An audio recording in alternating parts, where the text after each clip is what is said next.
Today we are doing exercise 2.4 and first question is, at first we have to verify that these are the zeros of this equation. तो अगर ये zeros होंगे तो ये क्या करेंगे, इस equation को zero बना देंगे. तो at first we are checking कि ये zero है या नहीं है. तो फर्स्ट नंबर पे हम चेक कर रहे हैं 1/2 रख के x की जगह. तो प्लस में 1/2 we will just whenever we want to put any कुछ भी वैल्यू है ना, we should put this value in brackets always. कि ब्रैकेट्स में, क्योंकि अगर हम पुट करते हैं तो उससे गलती के जो चांस होते हैं वो बहुत कम हो जाते हैं. तो always we should put the value in the brackets. तो अभी हम देखते हैं. तो इसके अंदर क्या आंसर है, ब्रैकेट्स के अंदर 1/2 इंटू 1/2 इंटू 1/2 इट मीन्स 1/8 हो गया. एंड यहाँ पे हो गया 1/4 माइनस में 5/2 एंड प्लस 2. तो अभी हम देखते हैं. ये हो गया 2 4 8. तो ये 1/4 प्लस 1/4 यानी 2/4 हो गया. सॉल्व कर देती हूँ मैं सारा. And plus 2. नाउ अब इसका एलसीएम ले लेते हैं. 4 1 plus 1 minus 10 plus 8. Now you can see कि 1 plus 1 2 2 plus 8 10 10 minus 10 it means 0/4 is equal 0. It means 1/2 when we put the value 1/2 of x, तो फिर ये क्या कर रहा है, इक्वेशन को जीरो बना रहा है. It means this is the zero of the equation. Again हम जब देखेंगे इसको 1 पुट करके देखेंगे. when x is equal 1 तब क्या हो रहा है देखते हैं. 2 1 cube plus 1 square minus 5 1 plus 2 2 plus 1 3 3 plus 2 5 5 minus 5. ये भी जीरो हो रहा है. और उसके बाद में हम पुट कर रहे हैं. It means this is also the zero of that equation. And when if x equal minus 2 तब फिर हम चेक करेंगे. 2 minus 2 cube plus minus 2 square minus 5 minus 2 plus 2. Again 2 4 2 8 minus का 8 आएगा तो माइनस का 8 माइनस का 16 हो जाएगा, क्योंकि ये रहेगा माइनस का 8 एंड 2 इंटू तो माइनस का 16 plus minus 2 into minus 2 it means 4 minus minus plus हो जाएगा तो प्लस की वैल्यू आ जाएगी प्लस 10 प्लस 2. नाउ सी ये सारा 16 हो रहा है और ये माइनस 16, तो ये भी क्या हो जाएगा, zero. It means these three values are the zeros of this equation. जब भी हम प्लस माइनस करते हैं तो फिर एक बात मैं आपको यहाँ पे बताना चाहती हूँ कि जब भी हमने प्लस माइनस सॉल्व करना होता है तो हम हमेशा प्लस साइंस वालों को इकट्ठे प्लस कर देंगे. जैसे कि यहाँ पे 1 प्लस 1 2 2 प्लस 8 10 यानी प्लस वाले टोटल 10 है और माइनस वाला 10 है. तो फिर वो इजी हो जाते हैं और मिस्टेक नहीं रहती. जैसे यहाँ पे भी हमने देखा प्लस वाले 2 1 3 3 प्लस 2 5 प्लस वाले 5 और माइनस वाले 5, तो इजी हो गया. यहाँ पे देखिए माइनस के ओनली 16 है, प्लस वाले कितने हैं 16. तो इस तरह से अगर हम करेंगे तो हमारी कोई भी मिस्टेक नहीं रहती है. Now because we have find out कि these are the factor of this equation. अब हमारे को इसी का सेकंड पार्ट दिया गया है कि we have to verify the equation with these zeros. अब हम क्योंकि ये क्यूबिक इक्वेशन है तो इसके 3 जीरो आएंगे. अगर यहाँ पे स्क्वायर होता तो 2 जीरोज आते. अभी ये क्यूबिक इक्वेशन है तो इसके 3 जीरोज है, तो we are just putting alpha beta and gamma. These are the 3 zero जो कि इसको डिनोट करते हैं. और यहाँ पे हम देखते हैं कि अल्फा बीटा गामा 3 जीरोज है. अब हमने वेरीफाई करना है. अब हमारी जो स्टैंडर्ड इक्वेशन है वो किस फॉर्म में होती है, जो क्यूबिक इक्वेशन है वो होती है ax cube plus bx square plus cx plus d. जैसे कि हमने पहले इक्वेशंस में स्टैंडर्ड इक्वेशन बनाई थी वो थी ax square plus bx plus c. क्योंकि अब ये क्यूबिक है तो इसकी फॉर्म इस तरह से होती है. तो अब अल्फा बीटा गामा 3 जीरोज है. जैसे पहले था alpha plus beta equal minus b upon a होता है. यहाँ पे क्या आएगा, यहाँ पे हमारा वेरिफिकेशन के लिए होता है alpha plus beta plus gamma यानी तीनों जीरोज का सम, वो होता है माइनस बी अपॉन ए. ठीक है. और जो पहले हमारे पास में था कि alpha beta is equal minus alpha beta बराबर क्या होता है सी अपॉन ए. लेकिन यहाँ पे क्या है, alpha beta plus beta gamma plus gamma alpha is equal C upon A. ठीक है। और वहां पे क्योंकि डी टर्म ही नहीं है, वहां पे कांस्टेंट टर्म सी थे। अब यहाँ पे एक और इक्वेशन बनती है अल्फा बीटा गामा, यानी multiply of all the zeros, तीनों जीरोस का मल्टीप्लाई क्या होता है, माइनस डी अपॉन ए। तो we have to verify the equation now. अब हम वेरीफाई करते हैं, सबसे पहले फर्स्ट इसको वेरीफाई करते हैं। अब तीनों जीरोस का सम करते हैं, हमारे पास में तीनों जीरोस है 1/2 प्लस 1 माइनस 2। इन तीनों जीरोस का जो सम है वो हमारे पास में आना चाहिए minus B upon A. At first we are saying कि बी और ए है क्या। अब बाय कंपेयरिंग द इक्वेशन, यहाँ पे हम देख लेते हैं, कंपेयर कर लेते हैं इक्वेशंस को। तो यहाँ पे एक्स क्यूब का मल्टीपल है 2, तो यहाँ पे a इज इक्वल 2 आ गया। एक्स स्क्वायर का मल्टीपल है 1, यहाँ पे कुछ नहीं है तो 1 आएगा, तो b इज इक्वल आ गया हमारे पास में 1।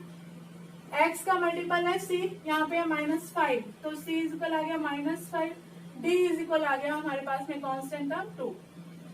अब हम देखते हैं कि यहाँ पे हमारे पास में b अपॉन ए आना चाहिए, जो हमारी फर्स्ट इक्वेशन हम यहाँ पे वेरीफाई कर रहे हैं। तो alpha plus beta plus gamma is equal 1/2 plus 1 minus 2। ये क्या बन गया हमारे पास में, 1 में से 2 माइनस हुआ तो -1, 1/2 माइनस 1। ये क्या बना आगे हमारे पास में, क्योंकि 1 में से तो ये -1/2 आ गया, क्योंकि 1 में से हाफ माइनस हो रहा है लेकिन 1 बड़ा है इसलिए माइनस का 1/2 आ गया। चाहे आप इसको एलसीएम लेके कर लेते हैं, ये लीजिए मैं एलसीएम ले ही लेती हूँ। अब यहाँ पे आ गया 2 और 1 माइनस 2 इट मीन्स -1/2।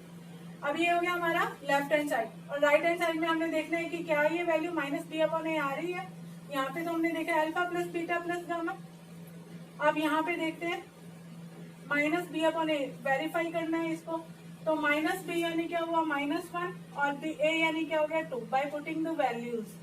यानी हमने देखा कि लेफ्ट हैंड साइड यानी फर्स्ट इक्वेशन वेरीफाई हो गई है, ये हमारी फर्स्ट इक्वेशन है। अब हम सेकंड इक्वेशन देख लेते हैं, alpha beta beta gamma plus gamma alpha. तो अल्फा बीटा हमारे पास में क्या है, अल्फा बीटा यानी अब यहाँ पे हम ब्रैकेट्स में वैल्यू पुट कर देते हैं। अल्फा बीटा है हमारे पास में 1/2 एंड 1, प्लस में बीटा गामा क्या है 1 एंड -2, प्लस में गामा अल्फा क्या है -2 एंड 1/2। ये हमारी वैल्यूज हमेशा ब्रैकेट्स में पुट करनी चाहिए। ये हमारे पास में इक्वेशन है सेकंड वाली, ये हमारी फर्स्ट इक्वेशन थी। Second equation alpha beta plus beta gamma plus gamma alpha. अब यहाँ पे हम देखते हैं इसके अंदर क्या आया, 1/2 इंटू 1 1/2, 1 इंटू -2 -2, और यहाँ पे 2 से 2 कैंसिल आ गया यानी -1। इट मीन्स क्या हुआ 1/2 -3, यानी क्या हो गया इस इक्वल में हम इसका एलसीएम ले लेते हैं। तो ये हमारे पास में आ गया 2 एलसीएम आ गया 1 - 6, इट मीन्स -5/2। अब इसका जो हम राइट हैंड साइड देख लेते हैं, इसका alpha beta beta gamma gamma alpha की वैल्यू होनी चाहिए c अपॉन ए के इक्वल। तो c अपॉन ए क्या चीज है देख लेते हैं। c की वैल्यू है हमारे पास में -5, a की वैल्यू है 2। इट मीन्स ये भी आपस में वेरीफाई होता है, सेकंड इक्वेशन होगी। इसी तरह से हम थर्ड इक्वेशन देख लेते हैं, alpha beta gamma is equal आना चाहिए डी अपॉन ए। तो हम पहले वैल्यू पुट कर देते हैं और डी अपॉन ए भी देख लेते हैं। इधर अल्फा बीटा गामा यानी 1/2 ब्रैकेट में वैल्यू पुट करनी चाहिए हमेशा -2। इट मीन्स हमारे पास में आ गया -1 -1 इंटू 1 इंटू 1 यानी -1। और डी और ए की वैल्यू देख लेते हैं। डी की वैल्यू हमारे पास में है 2 एंड ए की वैल्यू है हमारे पास में 2, माइनस डी अपॉन ए होता है ये। तो यहाँ पे हमारे पास में आ गया माइनस डी अपॉन ए, डी की वैल्यू 2 और ए की वैल्यू 2, तो यानी क्या आ गया -1। यानी हमारे पास में ये थर्ड इक्वेशन भी हमने वेरीफाई कर दी है। तो फर्स्ट क्वेश्चन का सेकंड पार्ट है, you will do by your own, क्योंकि फर्स्ट क्वेश्चन जैसा फर्स्ट पार्ट जैसा ही है तो it is not so hard.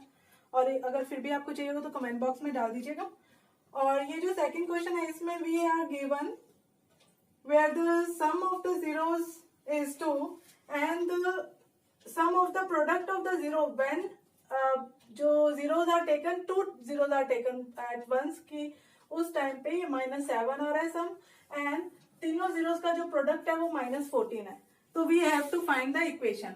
अब क्योंकि हमें पता है कि जो हमारे पास में रिलेशनशिप है कि सम ऑफ द जीरोस, क्योंकि 3 जीरोस है तो ये क्या है 2 है जैसे कि गिवन है, and sum of the product of the zeros when product of the 2 zeros taken by 2 at one time.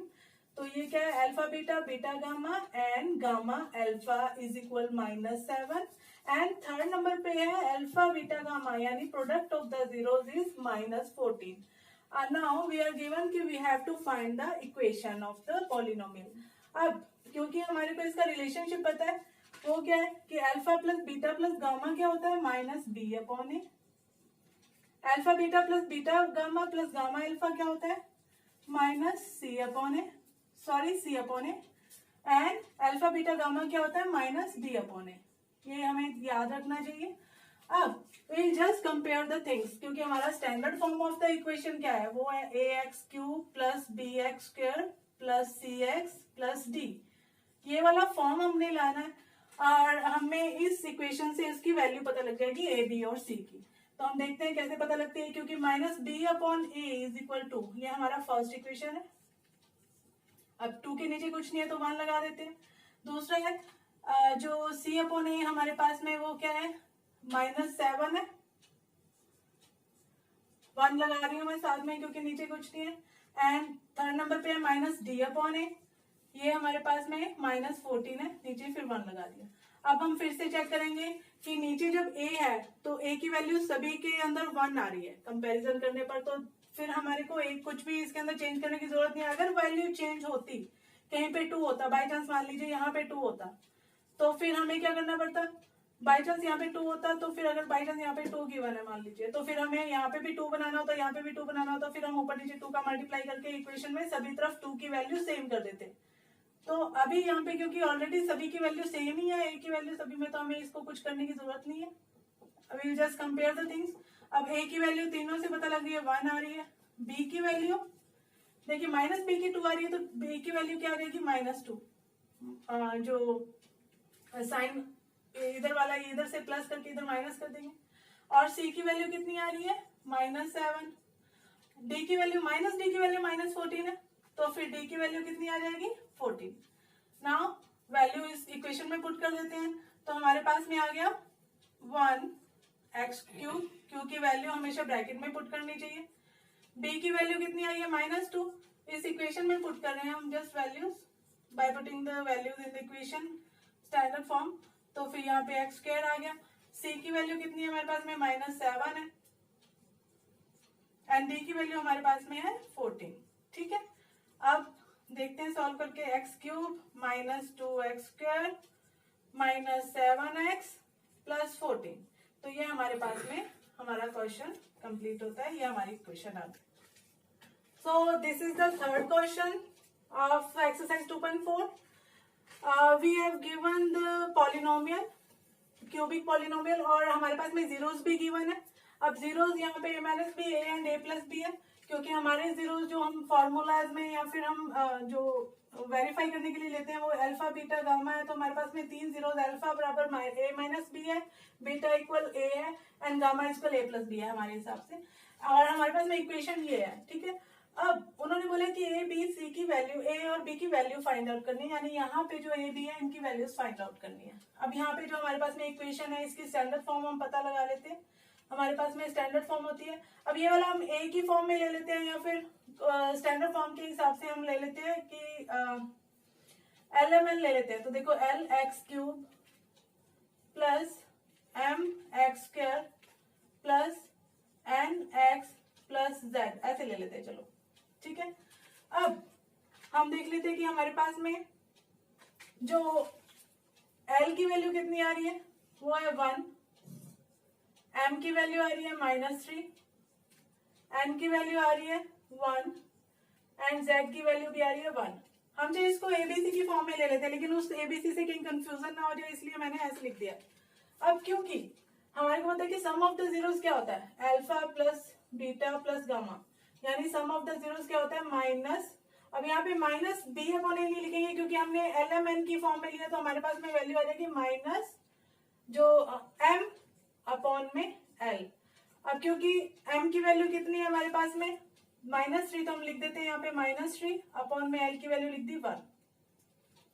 ऐसे हमारे पास में alpha beta plus beta gamma plus gamma alpha बराबर क्या होता है हमारे पास में. अब क्योंकि वैसे होता है c/a, लेकिन हमारे पास में c की जगह हमने n लिया हुआ है ना, तो c की जगह हम लिख दिया, यानी हम लिख देंगे n/l यानी 1/1 यानी 1. ठीक है। ऐसे ही हमारे पास में आता है अल्फा बीटा गामा बराबर क्या आता है D upon A minus D upon A, तो यहाँ पे माइनस डी की जगह हम क्या लिखेंगे माइनस जेड अपॉन में एल, यानी माइनस वन अपॉन में one is equal minus one. चाहे आप इसको एबीसी की फॉर्म में लिखो, चाहे इस एलएमएन की फॉर्म में ले रहे हैं। Now we are this is the first equation, ऐसे ले लेते हैं, ये सेकंड इक्वेशन है, ये थर्ड इक्वेशन है, ठीक है। अब हम अल्फा बीटा गामा की वैल्यू पुट कर देते हैं यहाँ पे फर्स्ट इक्वेशन में, तो इक्वेशन 1 में ले लेते हैं। अब अल्फा की जगह हमने लिख दिया a माइनस बी, ब्रैकेट में वैल्यू पुट करेंगे, बीटा की जगह लिख दिया हमने a एंड गामा की जगह लिख दिया a plus B. Alpha plus beta plus gamma is equal आना चाहिए हमारे पास में इस इक्वेशन के हिसाब से 3, ठीक है। तो अब हम देखते हैं b से b कैंसिल हो जाएगा, ब्रैकेट ओपन करेंगे तब, और तो 3a इज इक्वल आ जाएगा 3, it means a is equal 1। अब इक्वेशन 2 ले लेते हैं। अब इक्वेशन 2 में क्या alpha beta beta gamma and gamma alpha, तो अल्फा बीटा कितना है हमारे पास में a minus B, alpha beta की जगह लिख दिया a प्लस बीटा गामा, यानी हमारे पास में a plus B plus gamma alpha यानी a minus B and a plus B. अब ये कितना दिया हुआ है हमारे पास में 1, वैल्यू पुट करते हैं क्योंकि a की वैल्यू तो 1 है ही, तो 1 माइनस बी आ गया ये इनटू में 1, यहाँ पे 1 है 1 प्लस बी, फिर यहाँ पे क्या a minus B a plus B, तो a की जगह 1 minus B 1 plus B is equal 1। अब यहाँ पे फिर आगे देखते हैं 1 minus B plus 1 plus B plus, अब देखो ये क्या है 1 square minus B square is equal 1।